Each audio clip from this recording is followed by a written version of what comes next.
Hi everyone, this is DeFi Alpha. I help out with marketing and investor relations for ZeroTwOhm. I'm so excited to see all of you guys here today. I'm really looking forward to this conversation. This is the first AMA for ZeroTwOhm of what we hope to be many more to come. And we really see this as a great opportunity to share some of the very exciting things that we're working on and really help clarify our long-term vision, which we think is very unique and offers incredible promise for growth for this project going forward. So with that, let's turn it over to questions. Thank you.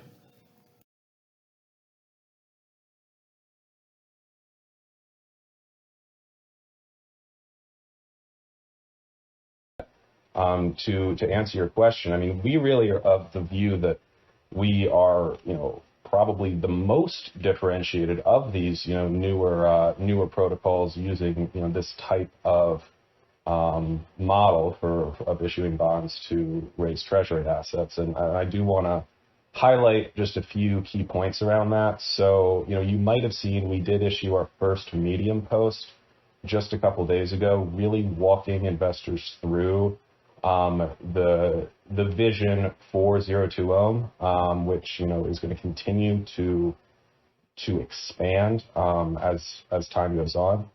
But the key points there that I want to reiterate are, first of all, we have if you look at that Medium post, we don't refer to ourselves as a reserve currency, and that's because we see opportunity that goes far beyond just mimicking another protocol's model. We are, very knowledgeable of and deeply embedded in the Arbitrum DeFi ecosystem. We're very familiar with, gaps on the network there, opportunities for us to deploy this, very significant amount of liquidity that we've been raising and continue to raise in ways that are going to be, very value additive to our treasury. We've already, deployed capital in, several, with several different protocols in ways that are bringing in really significant fees, and we're continuing to find more. And over time,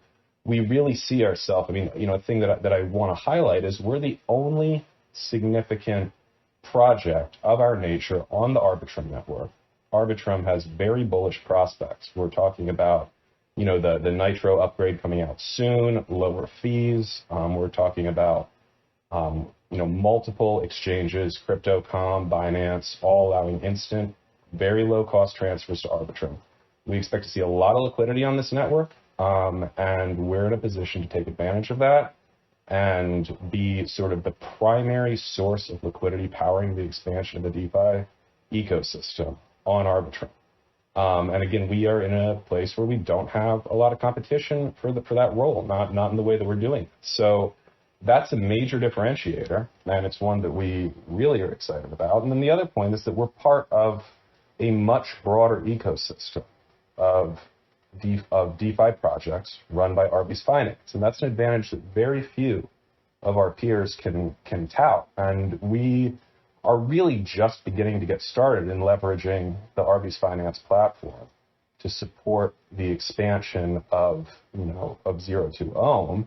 And I think that you're going to see if you stay, keep an eye on our Medium blog and on our Twitter, you're going to see some very exciting announcements coming out about things that we have in the works, things that we're doing, and the opportunities for collaboration as we build out kind of this comprehensive DeFi ecosystem with ZeroTwOhm positioned at the center are really enormous. So actually, I mean, beyond just being differentiated from other Ohm forks, I would suggest kind of dropping that as a comp and just looking at the underlying model that we have, that we've built and that we're expanding, because it goes far beyond, just replicating another protocol's system. Thanks so much.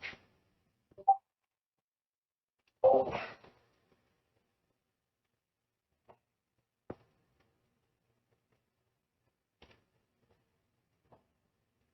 I guess we can move it along with some more questions from the chat. See another one asking about, are there any plans to launch Z2O on other chains, perhaps Ethereum or Optimism?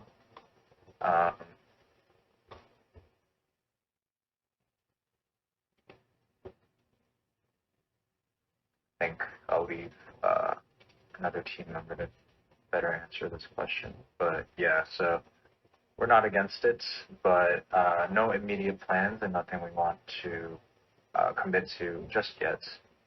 But of course, we're always doing research and exploring options to create the most value that we can.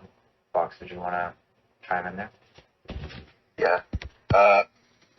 We're very bullish Arbitrum, especially, I think, me and 3557 have been talking about this, but we like the way they're approaching it in terms of, they're just trying to get Nitro out, trying to make their product as good as possible before they move on to biz dev and marketing and that sort of stuff, which is a good approach, definitely. That being said, the liquidity on Arbitrum is sort of incomparable to Avalanche and Phantom and other chains right now. So we're sort of actively working on ways to bring liquidity into Arbitrum and to expand on, some of the hype that's going on, especially regarding Avalanche.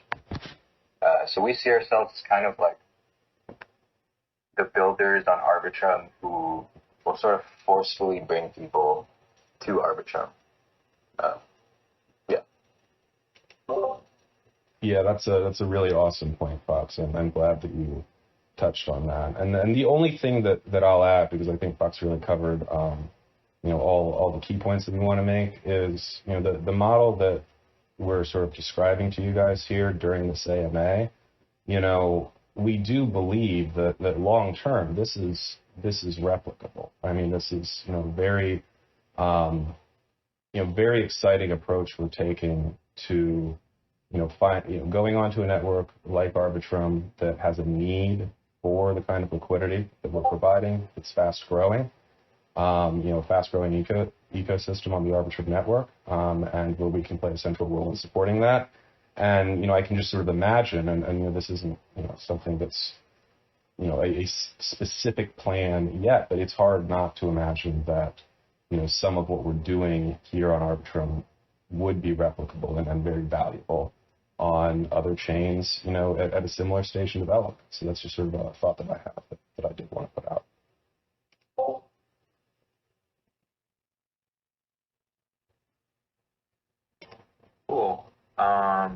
If that's all the thoughts we have on that question, I think there is a community member, a long-standing community member that's requested to speak. Hardwood, I've sent you a request.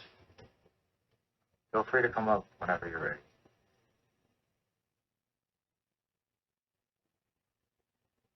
And if you're not ready right away, we can just focus on the next question and you can come up when you are. So I think the next question was, how will the team focus its efforts? Oh, actually. Hi, Hardwood. I'm gay. Hi. Welcome. Just came to say hi. Yeah. I'm gay. Hi. What moon? Hey, Hardwood. Can you pop the coin, please? I'm gay. I'm Pit Hardwood. Okay, Hardwood. Okay, thank you, Hardwood. Thank you for your valuable contribution right there. I think that was super valuable. Well, moving on to the next question. How will the team focus its efforts in increasing its treasury? Of course, yes, a healthy treasury will ease the mind for most investors. Thank you for your support, Mumble, by the way. But yeah, who wants to take this question?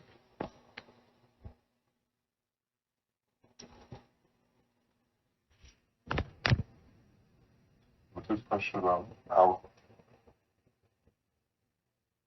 Yeah, I can repeat it one more time. So the question was, how will the team focus its efforts in increasing its treasury? So I think we could just talk about some of our plans to increase its more bonds or just Z2O in general.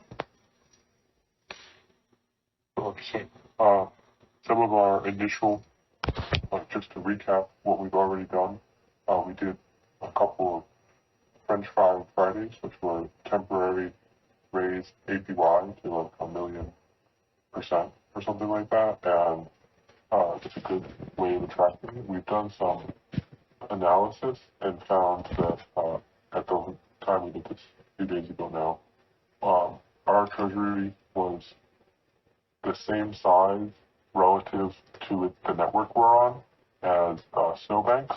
So most of our efforts, in addition to, of course, bond discounts and other incentives like that to encourage bonding, on top of that, our main focus is on just creating more usable systems on the Arbitrum network, like the lending, borrowing we spoke of earlier, just so that there's more stuff to do on Arbitrum, and so more people will come to Arbitrum and then find Z2O and be able to bond and stake and buy the coin or whatever. Because right now there's us, there's GMX, there's DPX, and there's not that many other projects that are doing anything on Arbitrum yet. So we're excited to help grow that ecosystem along with those other legitimate projects and use that to help grow ZTO as the greater Arbitrum ecosystem around it.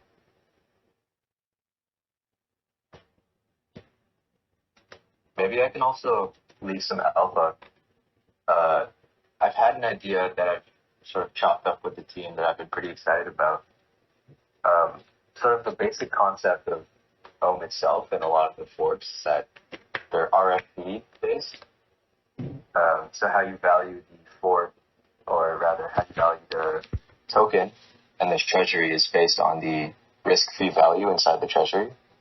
And risk-free value typically comes from just stable coins like MIM, as well as ETH and wrapped Bitcoin and that sort of thing. Now, I think we're in a pretty unique position because, as Puffin was saying, we're one of the few builders on Arbitrum. And as I mentioned before, Arbitrum kind of has liquidity issues right now. Like, there's not much, there's no wrapped Ohm, ETH liquidity, ETH DAI liquidity is pretty low, stuff like that. So an idea I've been pretty excited by recently is shifting the model from RFE backing to LP-based fee backing. And what that would mean is intaking LPs as bonds. So, for example, we could intake ETH DAI, like an LP. And what that would help us do is, A, increase liquidity on Arbitrum itself. B, we would help out whatever protocol we're working with in that case. So it could be like wrapped Ohm ETH liquidity on Arbitrum. And then C, we would generate a ton of fees for the treasury itself. And that would sort of shift us from the typical RFE model that Ohm itself is using and a lot of Ohm forks are using. And we would move into a more fee-based backing. And this is especially exciting if you use like concentrated liquidity for your LPs. So, for example, for an Ohm ETH LP, we could throw it into some sort of active liquidity management for Uni V3 LP positions. And that would help us to have highly concentrated liquidity that is generating like a fuck ton of fees for the treasury. And I think this is a pretty novel concept for Ohm forks itself, and also it's something that Arbitrum sort of desperately needs right now. So that could be a pretty major move for the treasury and for ZeroTwOhm itself. So this is something we're kind of actively pursuing. We're trying to see how it would work right now on Arbitrum because there are some blockers there, but it's something I've been pretty excited about.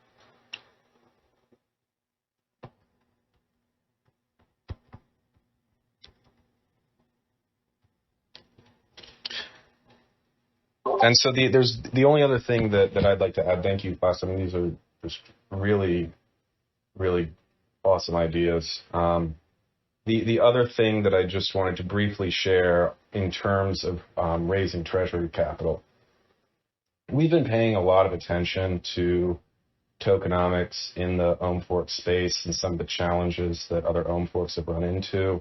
with capital raising, particularly with respect, as I'm sure a lot of you guys have seen, this challenge of needing to have high discounts to attract bonders and raise the treasury, but then also running into problems with price because higher bond discounts disincentivize staking. There can be a tendency for bonders to dump tokens. Luckily, we have not, run into some of the issues that others have had with that, but we're aware of it. And so we're considering a lot of potential solutions on that front. We think we have some pretty exciting ideas. One concept that we've been talking about is a different type of bonding structure whereby people can purchase a bond, and instead of just receiving, Z2O vested over a 5-day period, their Z2O is automatically staked and begins accumulating APY right away. And when the vesting period is over, it remains staked. And of course, at that point, the bonder is more than welcome to unstake it, sell it, whatever they want to do. But we think that this sort of approach could really help eliminate this gap in the structure of tokenomics for a lot of players in this space. Because, we want bonders to become long-term holders, right? I mean, we're enthusiastic about the project. And we think that it makes sense to let them immediately start enjoying some of the benefits of being a staker and accumulating APY, and then also just kind of, by starting out with staked C2O, it's more user friendly. There's an ease of simply staying in, and continuing to become part of our long-term hold things. So, that's the concept we're talking about. Very excited about it. And then I did just want to, touch on another question that I saw about, because I think this is very important as well. As we know, Olympus DAO has talked about bootstrapping liquidity across other platforms. And I think that there's a lot of skittishness among investors, in any number of projects that have a structure inspired by Olympus DAO about how that's going to affect the forks. And, so I think I do want to address that. And I'm sure we'll have some great feedback from other folks on the team, as well. But going back to, what we've been sharing throughout this call about how differentiated we are and how unique and expansive our business model is, we really don't see ourselves as just another ohm fork. And for that reason, we really don't see ourselves as being threatened by ohm. We're a liquidity provider. We're positioning ourselves to be the central liquidity provider. It's not realistic, in my view at least. I mean, this is just sort of my personal view on the matter. I don't think it is realistic for even, a project like Olympus DAO to have the kind of granular network-specific knowledge and focus that a team like ours is capable of having with, being currently an Arbitrum pure play. So we see ourselves as retaining that role of central liquidity provider on the Arbitrum ecosystem. We welcome influx of capital onto Arbitrum from Olympus DAOs as they bootstrap onto the network. That's fantastic. There's plenty of opportunities there to partner with them in the future. So, we're really, actively sort of excited about that and thinking about different opportunities, reaching out to different developers at other protocols about options there. So, I do want to highlight that that's an opportunity for us, not a risk because of our differentiation. But I'm glad someone asked that question.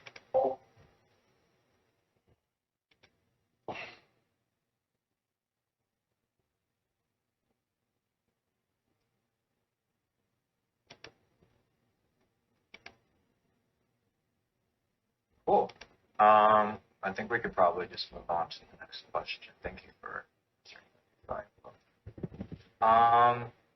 Another question that I see popping up pretty frequently is on the topic of branding of ZeroTwOhm. I can just chime in here real quickly, at least in terms of the copyright conversation. I think we are exploring multiple avenues. We do like the branding of the anime branding of ZeroTwOhm, so I don't think that's going away anytime soon. However, there are a few options that we are exploring, such as creating a character that is our intellectual property inspired by ZeroTwo. That is an option that, of course, whatever avenue we decide to take down, we would run that by the community and make sure that everyone is on board. But yeah, we are thinking very deeply about that question and about branding, making sure that we're listening to the community regarding that. Cool. Let's see. There's a lot of questions that we actually already answered. So while I scroll, if anybody else wants to chime in, feel free. Otherwise, I will keep scrolling to try to find any question. I have a question. Okay. It's for the community. Something we've talked about a little internally, but have not taken any concrete steps on yet, is the possibility, this goes in line as well with what was just being said about the possibly developing our own sort of anime character themed like ZeroTwo, but not ZeroTwo for copyright branding. One thing we've looked at is we've done some initial price estimations and inquiries into timelines and things like that, and I would really be interested to know the community's feedback, since it already seems pretty split on whether we should stay anime themed or not. Taking a small portion of the current treasury assets, it would be less than $100,000, and using that money to produce a AAA level full-length anime episode that would be entirely original and play into some of our themes as well as many other themes across.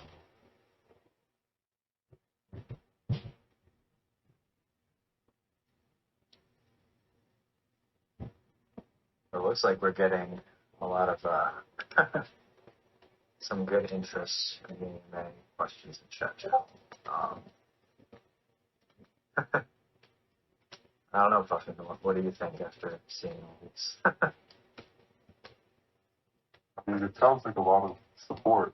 I mean, I see someone asking if we're going to make hentai too, and that, maybe not initially, but I can tell them that if they're interested in finding some of that, recently Yearn found that they just randomly had like $600 million, and they're spending that on making a bunch of hentai.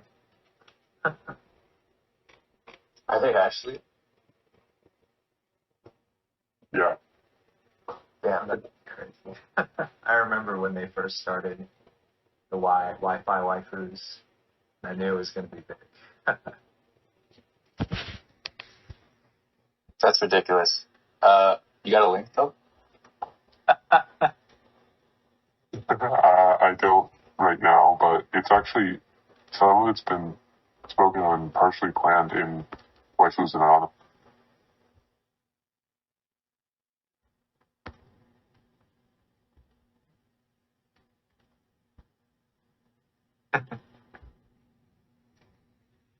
That's going on right now. Love it, love it. And again, I guess we could take a step back right now to just to say thank you guys, and all guys and girls, no gender specific. The whole community, thank you so much for being here. Of course, we never should have started off with that, but we really appreciate you all taking the time to come and ask questions and support this project, because we're super excited about all the things that we're working on and continuing to build.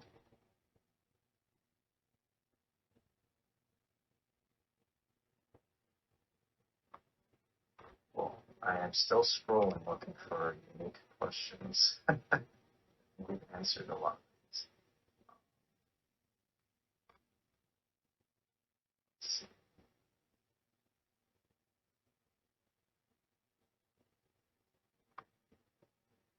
is the AMA being reported? Yes, we are trying. I think we are. I do believe someone is recording at this moment. I am recording. Yeah, we're going to figure out the best way to share the content with everyone. This is done. But we do have a recording and we'll have a transcript. Yep.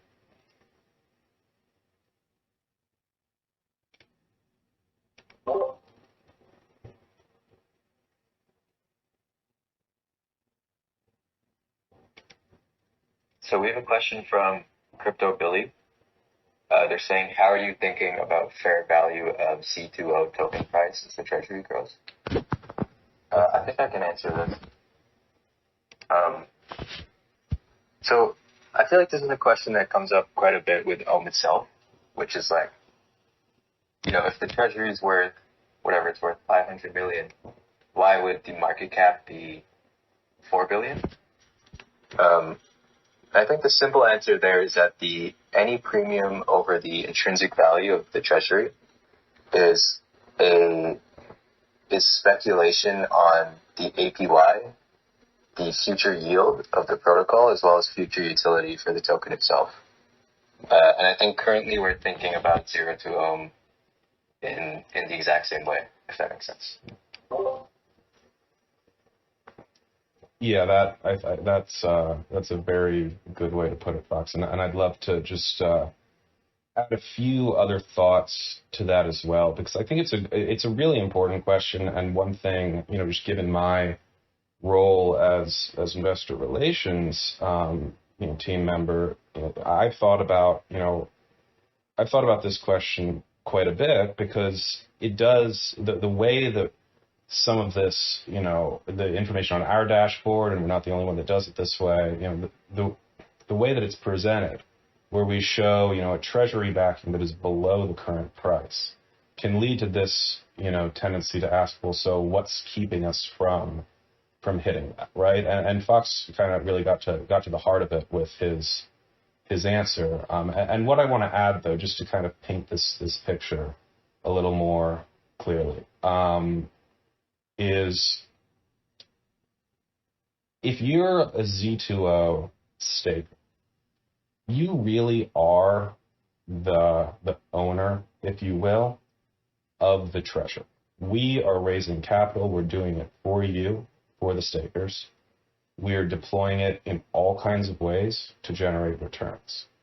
And as long as you're staked, the APY that you're getting is, guaranteeing a stable, that you as the staker will have a stable or growing share of Z2O as a whole, of its total market capitalization, as time goes on, right? Because, even if we are continuing to get new Z2O out there in order to meet demand, you're the staker, and all of the emissions, for the most part, are going to you as APY. So you have this claim now on this treasury that is growing and growing, and we're very careful with our bond discounts to make sure that while they reward bondholders, they are not diluting our stakers. So our hope here is that we're going to continue to raise treasury capital through all the different ways that we've talked about. We're going to continue to do more things along the lines that we already announced in terms of staking Min to Abracadabra for $500 million, for $500,000 per year in returns in the form of spell. We're going to do a lot more like that. So this treasury is going to grow and grow. And eventually, I think one thing I want to flag right now, we have a governance structure that we think gives us a huge advantage over competitors because we're fast and efficient in our decision making.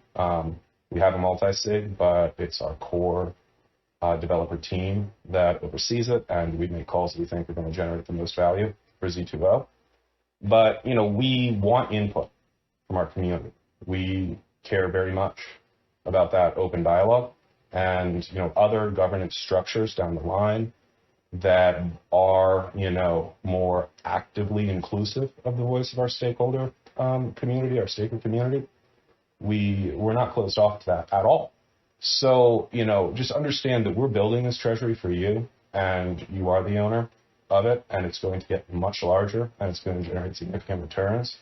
So, yes, we have a treasury backing right now, per Z2O. That is a floor, but man, we should be trading at a much higher multiple because you really have to think about all the upside of the future capital raising, the future deployment, the growth of our project, the growth of Arbitrum. Those are the valuation metrics that we're paying attention to as we continue to drive this forward. And keep in mind that we're part of a larger Arbi's finance ecosystem. So hopefully that's helpful in terms of how to think about valuation.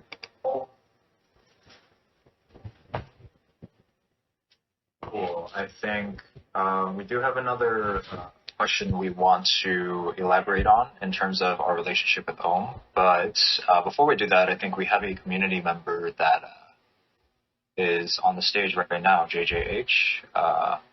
Hi. Welcome up. Is your audio working? I guess not. We can't hear you, Tom.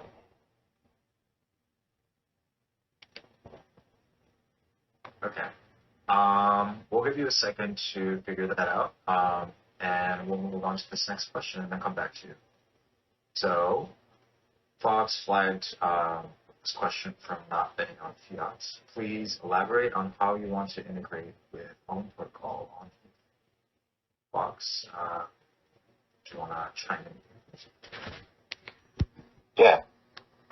So we're in chats with the Ohm team itself, talking about just generally how forks can coexist with Ohm itself. Ohm is planning to expand to Arbitrum, Avalanche, just go multi-chain in the future with their V2 release. And I think there's been some worry in the community about how that might affect ZeroTwOhm. In my opinion, like Ohm and ZeroTwOhm work in tandem. I don't really see Ohm itself as a competitor since we're kind of aiming for different things there. Not to mention the fact that we have close to 1 million, I think over 1 million of Ohm in the treasury itself. I see forks as being like a huge part in the future governance of Olympus, especially as they move to on-chain governance with their V2 release. And then I also wanted to highlight the idea I had before of intaking LP bonds. So we're calling that market making as a service, just providing liquidity for everyone on Arbitrum itself. And I really like this idea because it's kind of like just a massive circle jerk between our team, Ohm, and Arbitrum of just providing as much liquidity as possible. And in that way, we would be helping Ohm itself. We would be getting Ohm rewards on the LP, which is something we're planning to do. So yeah, I think, because of all those reasons, Olympus and like the Ohmies and the Darlings are working together versus, trying to play a zero-sum game.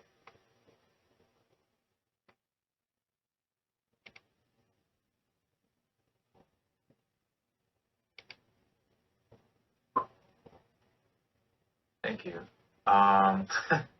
Looks like JJH could not figure it out, unfortunately. If you do still have a question, feel free to drop it in the chat. We can adjust it there.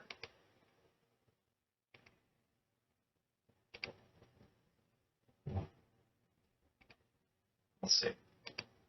Chat has been moving so fast. I'm losing track of some of the questions.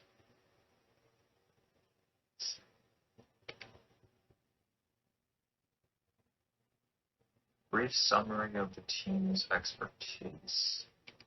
It's a fair question, although we are working with some anonymous folks as well as people who have doxed themselves. We could start with me if anybody wants to hear.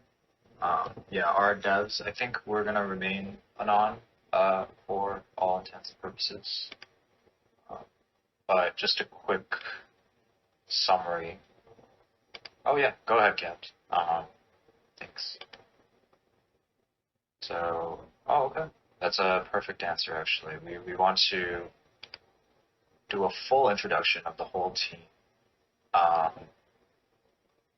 maybe in the future, so that we can prepare a good summary of all of our expertises. We all come from different avenues of life,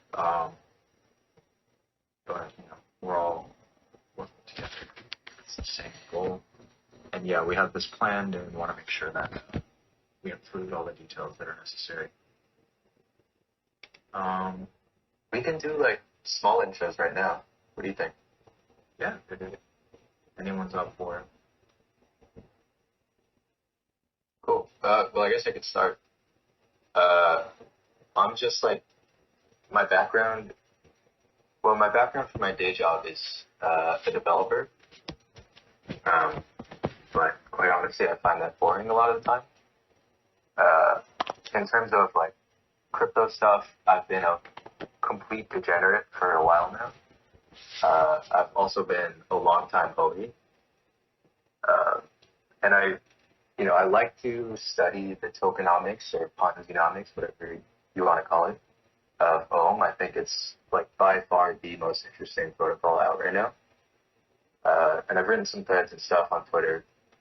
So yeah, that's kind of the basics of my background. At Arbi's Finance, I'm a biz dev, so I'm kind of focusing on partnerships, DAO to DAO stuff, and growth.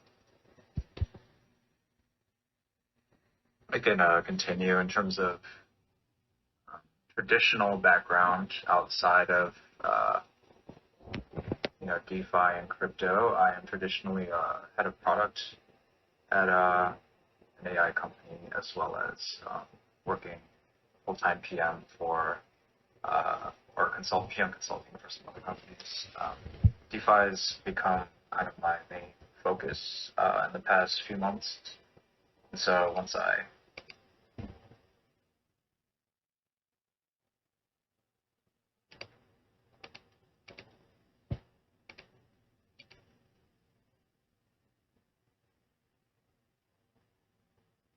grow the value of everything that we're building here.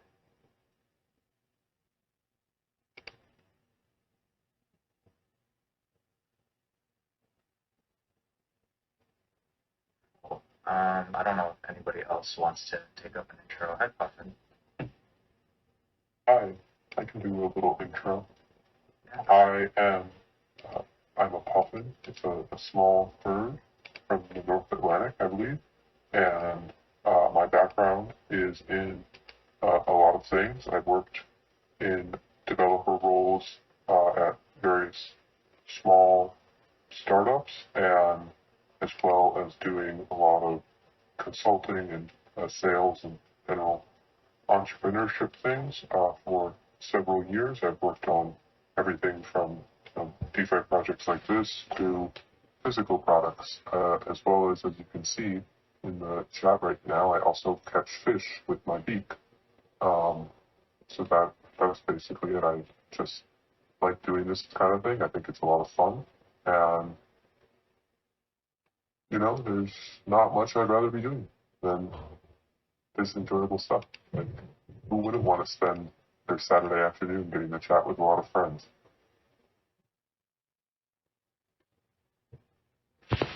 I'm going to be honest, I did not know I was working with a bird, but now that I do know, I'm even more bullish on this project. So.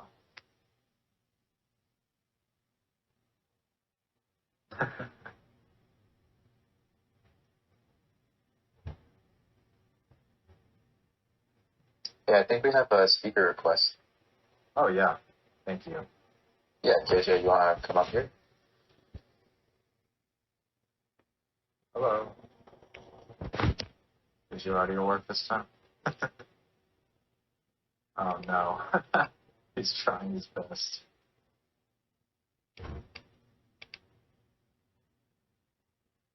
JJ, if you want to write something out in the chat, I can. You can just type out your question if you'd like.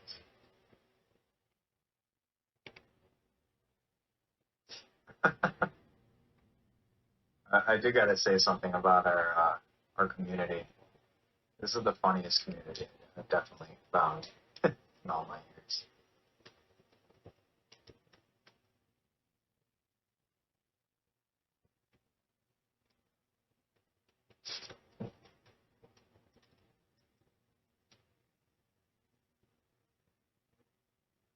We'll give JJ a chance. I think he's typing right now.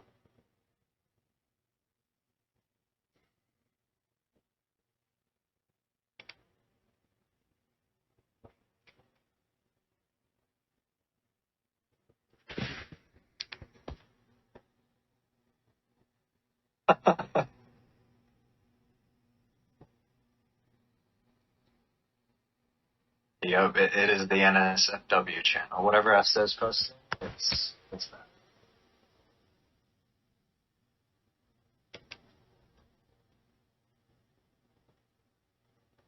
Oh yeah, that's a great question, Mr. Todd. I think DeFi Alpha did kind of briefly touch on it.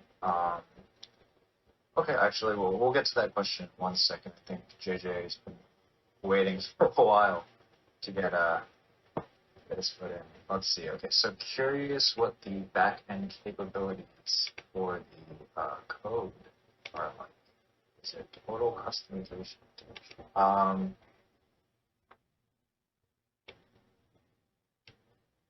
Puffy, do you want I can talk about that a little bit. please? It looks like Leslie is also writing out something in the chat. So, yeah, everything can be customized. As you can look on chain, you can see on Arbi scan just today, we went and verified the majority of our bond contracts. So you can see that they are basically the same as the old ones at this point. We just added a few more options to make it easier for us to tweak the price and the scale at which the price changes on those bonds. And as I said before, everything about the smart contract is upgradable.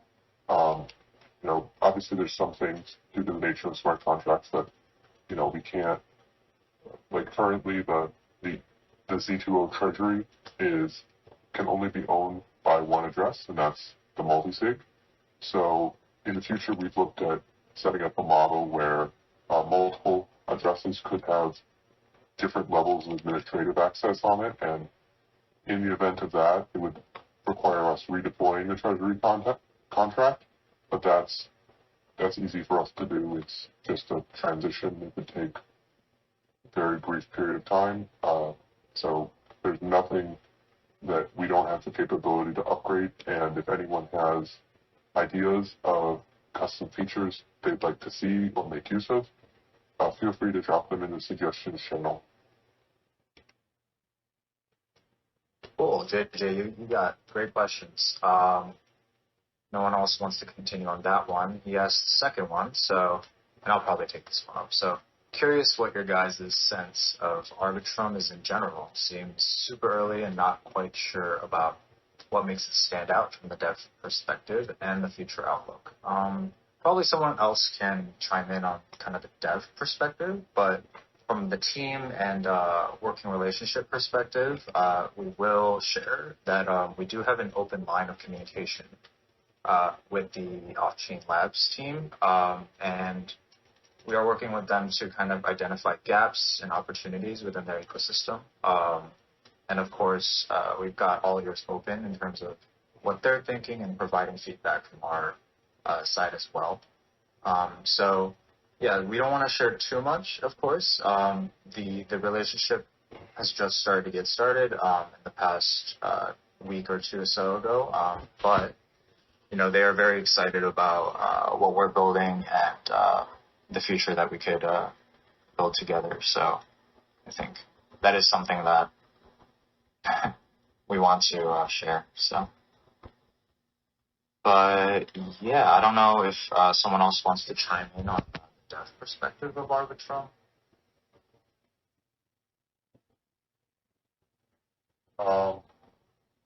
I can say it's a lot cheaper than deploying stuff on mainnet Ethereum or some of the other sidechains and layer twos I've worked with. It's easy to work with. I haven't had any issues. In the early days, we had some issues with just sort of like hiccups where things would just pause, but none of that has happened, and I'm excited for recently. I'm excited for the Nitro upgrade coming soon, which is supposed to make it cheaper than it is now and faster to do everything on Arbitrum. One of the issues, which isn't a real issue, but on the front end, we've been having some trouble getting the front end to update quick enough with how quick the transactions go through. So, it's a good problem to have. The network is faster than the front end.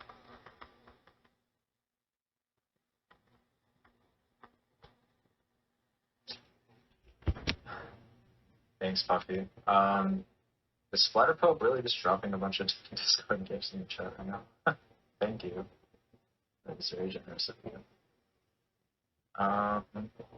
Cool. If we have no other comments on that question, I think we can continue.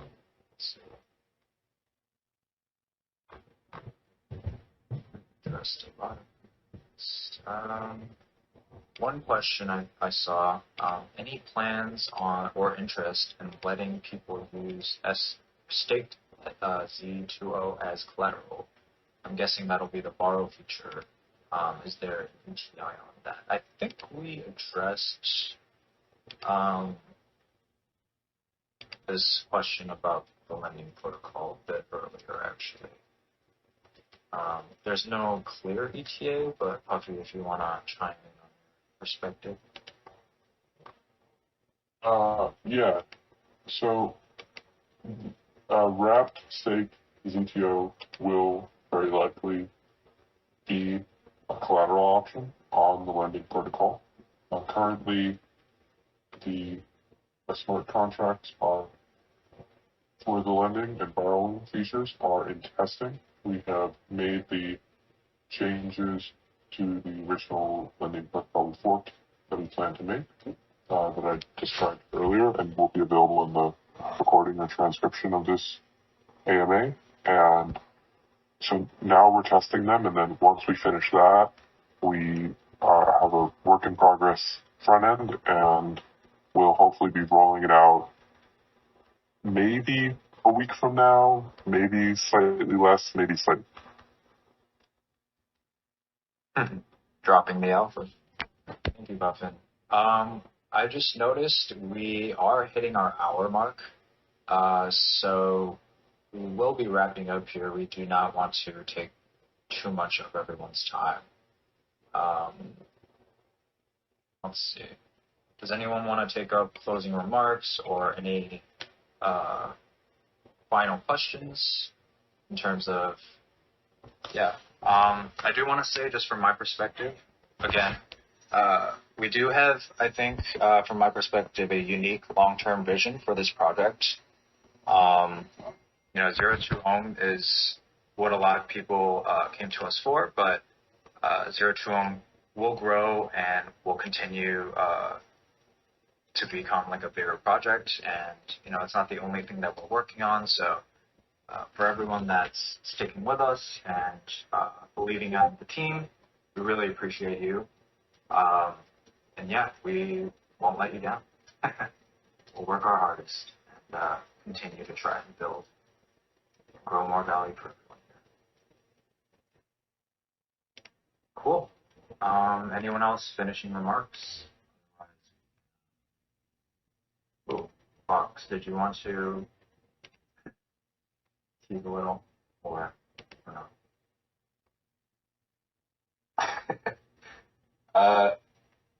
Maybe we can just say we are very, very bullish on Arbitrum. But we are also actively looking at other shit we can do on other chains. And we're pretty excited about the future of Arbitrum itself, of course, but also other chains. And mostly what we're excited about is like how dope our team is. We've been expanding quite a bit. We have the OG team like Puffin and Muffy, Pick a Card, Captain. Then I joined recently, and a lot of people joined recently, and it's been it's been really great working with these folks. And the reason I joined in the first place was because of the community. I've been in this Discord for quite a bit, and the community here is like genuinely unparalleled. It reminds me a lot of how Ohm's Discord was in the beginning. So yeah, just wanted to say shout out to the team, shout out to the community, shout out to all of you. Let's go. Let's LFG. We'll finish it on that.